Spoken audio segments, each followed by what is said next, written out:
Hello guys, welcome to my channel. Episode की शुरुआत सुरभि से होती है। वो कार्तिक को जगाती है। वो कहती है कि आज उसे बहुत कुछ करना है। वो उसे फ्रेश होने के लिए कहती है और कहती है कि वो नाश्ता बनाती है। मेहर दरवाज़ा खटखटाती है और सुरभि की अनुमति लेती है। वो अपने कार्तिक के बारे में पूछती है। सुरभि कहती है कि वो तैयार होने गया है। वो पूछती है कि क्या उसे पहले दिन देर हो गई। सुरभि कहती है कि वो जानती है कि मेहर एक अच्छी लड़की है, लेकिन उसे अपना कह रही है। मेहर कहती है कि कार्तिक उसका प्यार है। वो अपने प्यार को ऑफिस ले जाने के लिए यहाँ आई है। सुरभि कहती है कि कार्तिक उसका पति है। ये उसके झूठ से शुरू हुआ और मेहर ने उसकी वजह से इसे गलत लिया। उसे गलतफहमी हुई, लेकिन उसे कोशिश करनी चाहिए और समझना चाहिए। वो जो चाहती है वो संभव नहीं है। मेहर उसे झटका देती है और पूछती है कि वो इतनी आश्वस्त कैसे हो सकती है। सुरभि कहती है कि वो और कार्तिक एक दूसरे से प्यार करते हैं। उनका रिश्ता गहरा और पुराना है।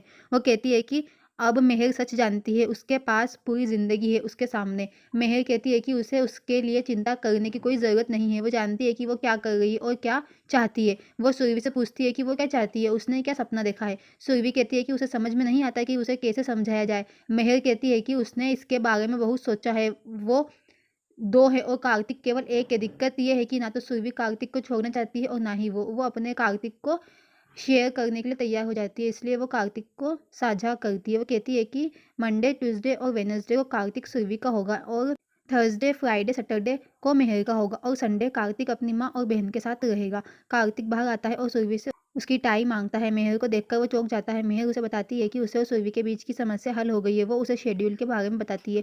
कार्तिक मेहर से पूछता है कि वो क्या हार गई है, उसे कितनी बार समझाना होगा। उनके बीच कुछ भी संभव नहीं है। सुरभि ने कार्तिक को रोका। कार्तिक ने कहा आज वो उसकी नहीं सुनेगा।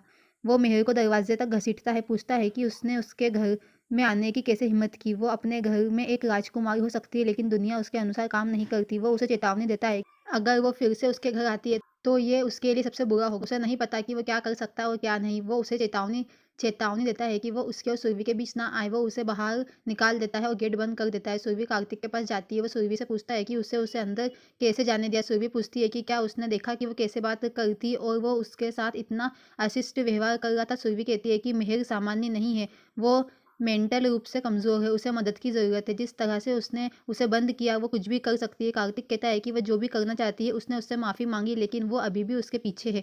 वो सुरभि को उस लड़की के बारे में सुनने को तैयार नहीं था। वो कहता है कि उनके जीवन में पहले से ही बहुत सारी समस्या है। सुरभि ने उन्हें इसके बारे में स्पष्ट रूप से सोचने के लिए कहा। कार्तिक जाने के लिए दरवाज़ा खोलता है। मेहर बाहर खड़ी होती है। वो कहती है कि उसके पास उसके लिए एक और आइडिया है। वो और सुरभि एक दूसरे को बहुत टाइम से जानते हैं, तो क्यों ना उनकी मेहर से दोस्ती हो जाए। उसे पता चल जाएगा कि वो बुरी नहीं है। वो उससे दोस्ती करने के लिए अपना हाथ आगे बढ़ाती है। कार्तिक उसे घूरता है। सुरभि उसका कंधा पकड़ती है और उसे पकड़ने के लिए आती है। मेहर उसका हाथ देखती है और कहती है प्लीज़ प्लीज़ प्लीज़। कार्तिक उसे जाने के लिए कहता है। मेहर कहती है कि वो तब तक नहीं जाएगी जब तक वो हाँ नहीं कह देता। वो उसका हाथ पकड़ती है। उसे गुस्सा ना करने के लिए कहती है, क्योंकि वो कहता है कि हर समस्या का समाधान होता है। वो कहती है कि अभी नहीं तो कभी तो उसके घर ज़रूर आना चाहिए। वो समाधान खोज लेंगे। लता और शांति घर आते हैं। सुरभि कार्तिक को अंदर भेजती है। सुरभि मेहर जाने के लिए कहती है। वो 1 घंटे में कार्तिक को उसके पास भेज देगी। मेहर खुश हो जाती है। वो लता के पैर छूती है और उसे आशीर्वाद लेती है। शांति को दुलारती है कि उसकी परीक्षा के लिए उसे शुभकामनाएं देती है। वो सुरभि से कहती है कि वो वेट करेगी। कमरे में सुरभि कार्तिक के पास जाती है। कार्तिक कहता है कि वो पागल है या नहीं, वो उससे मिलने नहीं जा सकता।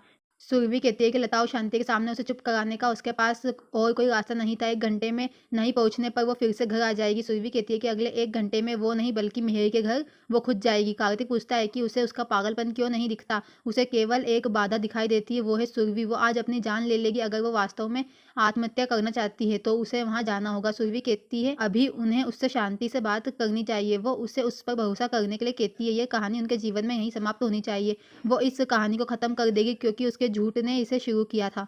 मेहर खुशी से मेज़ पर फूल और फल तैयार करती है। दरवाजे पर कोई आता है। वो सुरभि को बाहर खड़ी देखती है और कार्तिक के बारे में पूछती है। वो कहती है ठीक है, वो कार पार्क कर रहा होगा। सुरभि कहती है वो अकेली आई थी। मेहर के भाव बदल जाते हैं। वो सुरभि का हाथ पकड़ती है और कहती है कि उसने फिर झूठ बोला। सुरभि कहती है कि वो कार्तिक का जवाब लेकर आई है। मेहर चिल्लाती है क्या है। सुरभि कहती है कि उसे वो नहीं मिल सकता जो वो चाहती है। उन्हें इसे यहीं ख़त्म करना होगा। मेहर पूछती है क्यों। सुरभि कहती है उसके पास कोई दूसरा ऑप्शन नहीं है। वो मेहर से अपने दिमाग को शांत करने के लिए कहती है। उसकी जिद एक घर को बर्बाद कर सकती है। ये उसके लिए मुश्किल होगा, लेकिन उसे करना होगा। वो और कार्तिक हमेशा उसके साथ खड़े रहेंगे, लेकिन उसे किसी अच्छे डॉक्टर से सलाह लेनी चाहिए। मिहिर उसे झटका देती है और हँसती है और कहती है कि क्या वो पागल है? गुस्सा आने पर वो चीज़ों को फेंक देती है। वो दीवार से टकराते हुए फूलदान को तोड़ देती है। सुरभि ने उसका हाथ पकड़ लिया और कहा कि ये बात है, जब कोई सिंदूर छीनने की कोशिश करता है तो एक औरत यमराज से लड़ने को भी तैयार हो जाती है। वो मिहिर को चेतावनी देती है कि अगर वो फिर से अपने पति के पास भटकती है तो उसके पास कोई दूसरा रास्ता नहीं होगा। वो कमरे से बाहर जा रही होती है। जब वो मुड़ती है तो उसने देखा कि मिहिर हँसती है और सब कुछ फेंक रही होती है। वो अपना फ़ोन लेने जाती है और अपनी माँ से बात करती है। वो सुरभि के बारे में अपनी अपनी माँ से शिकायत करती है। सुरभि देखती है कि फ़ोन की लाइन तो कटी हुई है और उसकी माँ की तस्वीर दीवार पर फूलों की माला के साथ टंगी है। वो सोचती है कि मिहिर को वास्तव में दवा की ज़रूरत है।